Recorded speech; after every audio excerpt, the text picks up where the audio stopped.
So here we'll be trying to figure out the derivative of p with respect to the time variable t using that given equation that we have.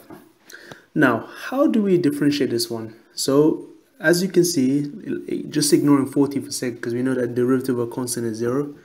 The equation we have, a fractional equation, we could actually use the quotient rule. And if you remember, the quotient rule, we need two variables, u and v.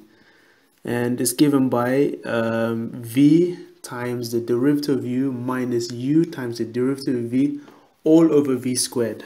Okay? And at this stage, we just have to label the u and v. So I personally, and pretty much every single math textbook does, they label the top half u and the bottom half v. And here we are. Now, to differentiate u, simply to differentiate exponential, we literally differentiate the power part minus 0.1 t and just drop the 0 minus 0.1 down and multiply it to the 100. And that should give us negative 10. And of course, we copy the exponential part. Likewise, for v, differentiate 1, you get nothing.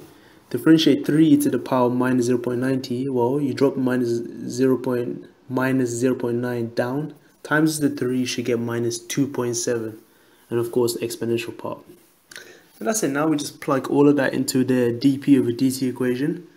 And we should get the following. So, I mean, it's all a matter of construction. I try to be quite skillful with it. So if you're dealing with a longer term with 1 plus or minus something, I tend to put that second. So v times u prime, I did minus 10e first. I did u prime times v first because it's just easier to write.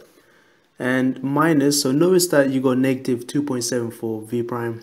Well, if it's a negative, I'll put that first before the u. So I'll plus 2.7 e to the power negative 0.9 t. Then I times this against u, which is 100e power minus 0.1 t. And literally smash this all over v squared. And v squared is just 1 plus 3 times exponential all over power 2. And literally this is the end of the answer. Now all they really want you to, all that you're probably expected to do is just tidy the top line.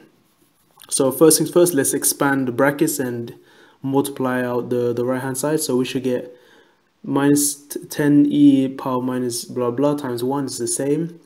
Minus 30e to the power minus t. So remember, minus 0.1 t times minus 0.9 t, you add the power. So minus 0.1 plus minus 0.9 is just minus 1. So just minus t. And likewise, plus 270e negative for the same reason. Oh man, that's a lot, right? It's a lot of reading, guys, isn't it? So just have a look. Next one, so minus 30 plus 270 give you 240e minus t. And of course, minus 10e power negative 0.1 t. And lastly, we can factorize 10e minus t out, and we should get the following. Voila, that's it. Man, this can really drag your breath out. So I hope this helps, guys. And for those continuing, get ready for part C.